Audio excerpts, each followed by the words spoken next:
Emmett joins us now with a look at sports, and we are continuing our Allan Cup coverage. It's been phenomenal coverage so far. Great series, great tournament, and Moses Waldo is at the Civic Center now for Day 3 of the Allan Cup. Thanks, Emmett. Yes, Day 3, really exciting. Got some great games. We'll determine who plays who in the quarterfinals. Meanwhile, we got a great guest here in the Senior Directors of Hockey Canada. His name is Dean Filane. Thank you for joining us. And there's a lot of great hype that goes around with the Allan Cup and, of course, Hockey Canada being involved. But there's also some concerns. Well, first of all, we'll talk about the Quebec team. There is no representative here. There has been some money that's been poured into it. Are they still considered an amateur league, and will they be back? They will, yeah. The Quebec League has always had, they've been always courted to go to the Pro League, so they keep taking their senior AAA teams and moving them forward. So Quebec, they're working really hard to make sure their AAA league comes back, so they have a strong senior league underneath that they'll try to move forward. So they're hoping by next year for the next Allan Cup coming to Bentley. The Bentley Generals will host it in Red Deer. They're hoping that they'll have a representative there. So it's exciting for them and exciting for us as a national to have every province participating throughout the interbranches and into the national championship. So what's going to happen to the teams? I know they used to have affiliate teams. Now it's going to be affiliate players, and that's been an issue with some of the other senior teams because now they'll have to play the individual or pay the individual players, which means it's like a free agency. Just talk about that a little bit and what Hockey Canada is planning to do. It's not really, yeah, they have two options. They can do team-to-team affiliation, or they can go outside the box and affiliate 19 special affiliate players. So it's not so much the money issue, it just gives them a province like Saskatchewan, with a lot of senior hockey underneath, they can go out and get 19 individual players affiliated instead of just going to one team in one community and affiliate their whole roster. So it's another option. Council passed that last year in the chamber, and now it's moving forward. This is the first year, so hopefully it works well, and if it doesn't, there's always an opportunity for it to come back and get revisited, and a process will be put in if it gets abused in some sort of way where payment is, because we try not to have the players paid. These players play for the love of the game, and it's another opportunity for them to still be competitive, come back home, create a job for themselves, grow up their family, and still play a competitive level of hockey. So that's the true sense of what Allan Cup is all about. Excellent. And just real quick, will we see the Allan Cup champion be represented as Team Canada for future events? There's always that hope. Right now there is no place for the club teams to go and move forward.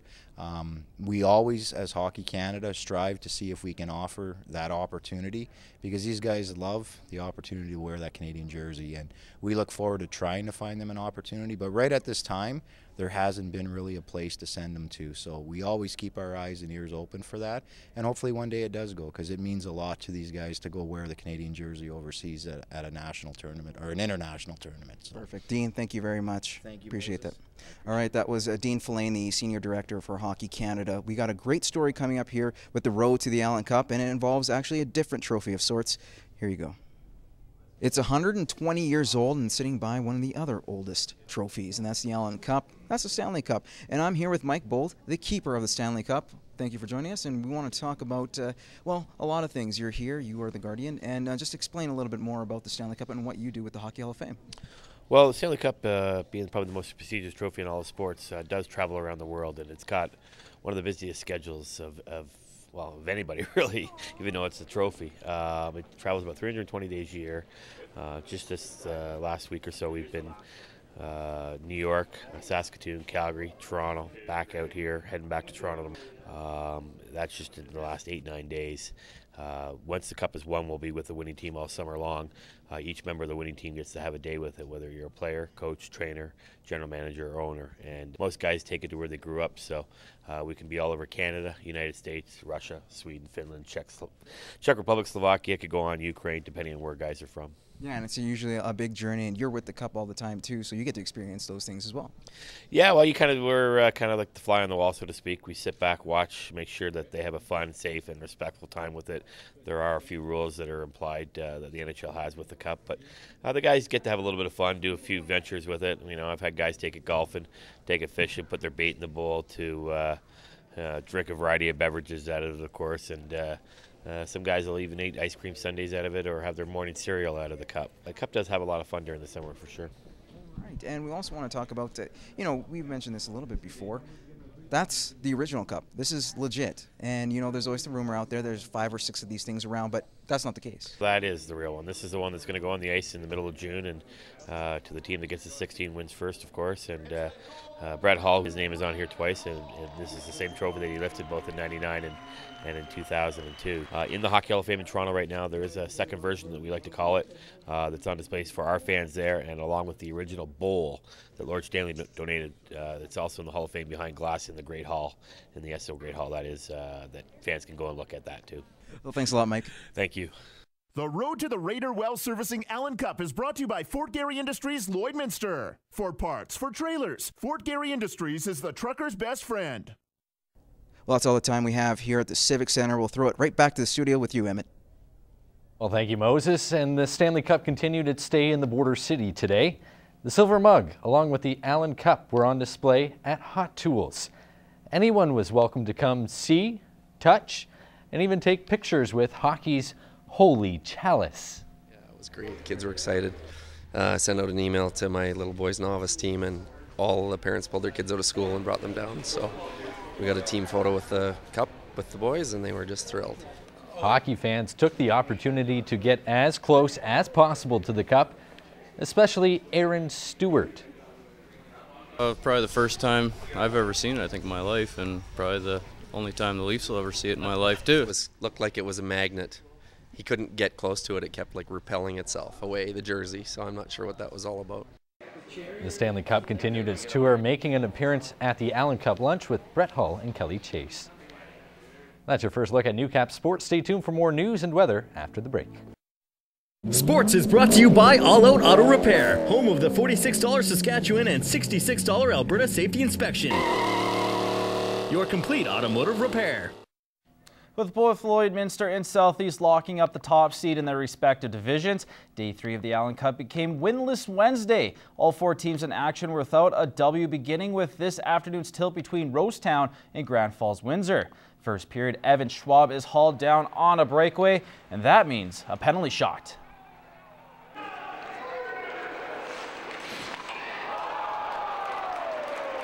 He just gets it past the right pad but hits iron. Second period, Cataracts capitalize on an absolute perfect pass with a beauty deflection, 1-0. Then Matt Quinn gets a penalty shot for the Cats. That's a 2-0 game, but the Red Wings respond a $1:30 later.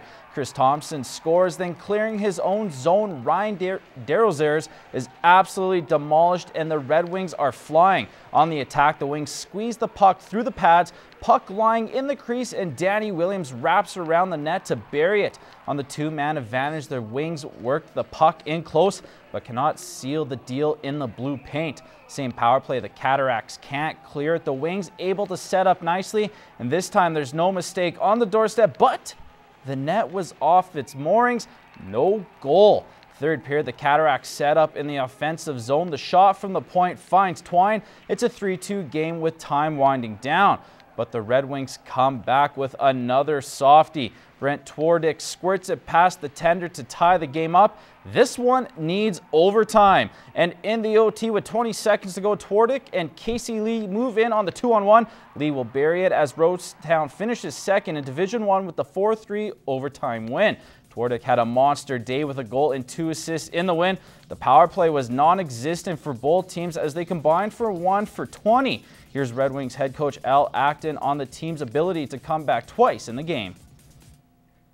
Our guys were stayed positive on the bench, and we knew we were playing with them, and we had better legs today than our first game. So we were confident that we'd have a chance to get back in it. It was kind of congestion down in our end, and the puck got loose. Twardick and I came down on a 2-on-1, and he kind of just settled the puck down and got it flat, and then got it over to me, and I just had to put it in the open net, so it's good. I thought for the most part we had a good rhythm of the game there, but some penalty trouble affected us. But overall, I thought for the most part we were much better than yesterday. I thought our compete level was higher, and it's a positive note taken into tomorrow's game. As I mentioned at the beginning, first place in both divisions were locked up. Still up for grabs, though, second place as the Stony Plain Eagles and Kenora Thistles wrapped up the round robin. Eagles get off to a great start, just a $1.47, and Tate Locke on the rebound gives Stony Plain the early 1-0 lead. Kenora looking to even it up, but Wade Waters makes one save, then another on Jonathan Power to keep it at a 1-goal game. In the second, Kenora pull even Power to Tobias Whalen. They work the give and go. It's 1-1. Shortly after the goal, the Eagles retake the lead. Ryan Pearson is caught out of position.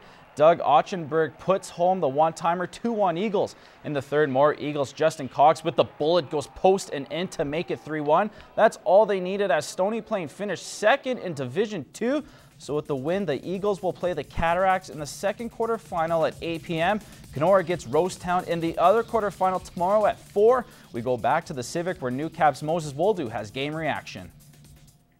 It was a must-win game for both teams, avoiding that afternoon start against Rosetown at 4 o'clock tomorrow. So what happened? Well, over 90 seconds in, it was the Stony Plain Eagles getting on the board and a quick goal, making it 1-0.